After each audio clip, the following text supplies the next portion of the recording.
ತಾವು ಇದನ್ನು ಬಹಳ ಸೂಕ್ಷ್ಮವಾಗಿ ಗಮನಿಸಿದ್ದೀರಿ SIR ಪ್ರಕ್ರಿಯೆಯನ್ನು. ಈಗ ಸುಮಾರು 16ನೇ ದಿನ ಇವತ್ತಿಗೆ. ಹೌದು. ಇಲ್ಲಿವರೆಗೂ ಕೂಡ ನಡೀತಾ ಇರುವಂಥ ಈ ಪ್ರಕ್ರಿಯೆ ಒಂದು ಟ್ರ್ಯಾಕಲ್ಲಿ ಹೋಗ್ತಾ ಇದೆ. ಇದು ಇಲ್ಲಿ ಗೊಂದಲ, ಲೋಪದೋಷ ಅಥವಾ ಹಾಗಾಯಿತು ಹೀಗಾಯಿತು ಅನ್ನೋದೆಲ್ಲವೂ ಆರೋಪಗಳಿದೆ. ತಾವು ನೋಡಿದ ಹಾಗೆ ಹೇಗಿದೆ? ಇದರಲ್ಲಿ ಏನಾದರೂ ಗೊಂದಲ ಇದೆಯಾ ಅಥವಾ ನಿಯಮ ಬಾಹಿರವಾಗಿ ನಡೀತಾ ಇದೆಯಾ ಅಥವಾ ಪ್ರಕ್ರಿಯೆಗೆ ಲೋಪವಾಗಿ ನಡೆಯೋ ಥರ ಕಾಣಿಸ್ತಾ ಇದೆಯಾ?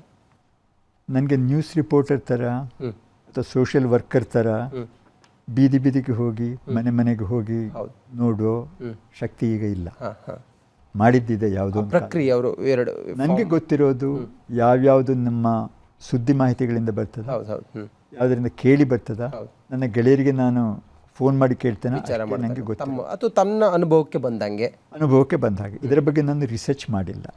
ಆದರೆ ನನ್ನ ಅಭಿಪ್ರಾಯ ಬಯಸ್ಡ್ ಇರಬಹುದು.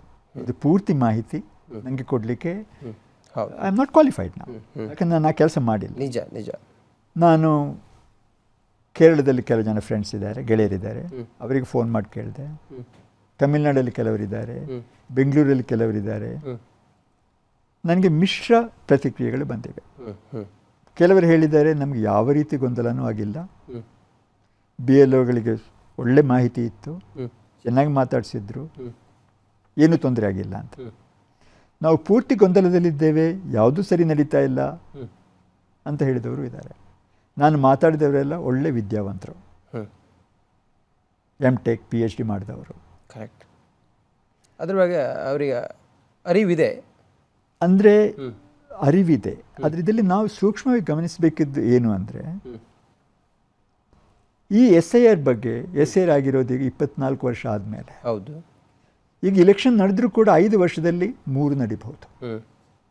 MP ಅಂದರೆ general elections, assembly elections, local body elections. ನಮಗೆ ಜಾಗೃತಿ ಬರೋದು ಇವಾಗ ಮಾತ್ರ, ಆವಾಗ ಮಾತ್ರ. ಉಳಿದ ಸಮಯದಲ್ಲಿ ನಾವು ಬೇರೆ ಕೆಲಸಗಳಿವೆ ನಮಗೆ. ನಮ್ಮ ವೋಟರ್ ಐಡಿ ಸರಿ ಇದೆಯಾ, ಎಲೆಕ್ಷನ್ ಪ್ರೊಸೆಸ್ ಸರಿ ಇದೆಯಾ, ಅದರಲ್ಲಿ ಏನು ತಪ್ಪು ದೋಷಗಳಿವೆ, ಏನು ನಡೀತಾ ಇದೆ, ಅದರ ಬಗ್ಗೆ ಗಮನ ಕೊಡಲಿಕ್ಕೆ ಯಾರಿಗೆ ಆಸಕ್ತಿ ಇದೆ, ಗಮನ ಇದೆ? ಇಲ್ಲ ತಾನೇ. ಈಗ ಇನ್ಕಮ್ ಟ್ಯಾಕ್ಸ್ ಫಾರ್ಮ್ ನಾವು ವರ್ಷಕ್ಕೊಮ್ಮೆ ತುಂಬಿಸ್ತೇವೆ.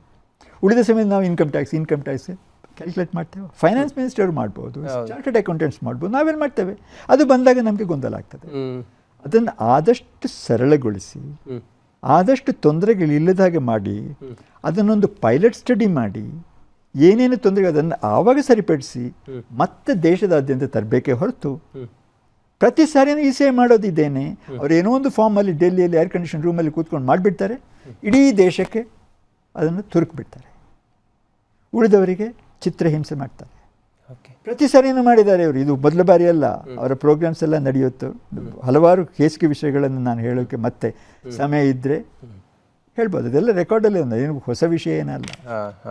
ಸೊ ನಿಮ್ಮ ಪ್ರಶ್ನೆಗೆ ಮತ್ತೆ ನಾನು ಕೇಳಿದಾಗ, ಉದಾಹರಣೆಗೆ ನನ್ನ ತಂಗಿಗೆ ಕೇಳಿದೆ ಹೇಗೆ ನಡೀತು ಅಂತ.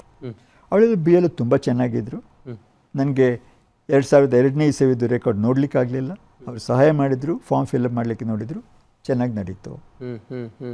ತಂಗಿ ಮಗನಿಗೆ ಕೇಳಿದೆ ಮೈಸೂರಲ್ಲಿ, ಏನೂ ಚೆನ್ನಾಗಿ ನಡೀತಾ ಇಲ್ಲ, ಇಲ್ಲಿ ಯಾವುದೂ ಸರಿ ಇಲ್ಲ, ಅವ್ರು ನಮ್ಮನ್ನು ಅವರ ಆಫೀಸಿಗೆ ಕರೀತಾ ಇರೋ, ಮನೆಗೆ ಬರೋದಿಲ್ಲ, ಯಾವುದೂ ಸರಿ ನಡೀತಾ ಇಲ್ಲ ಅಂತ ಬಂತು.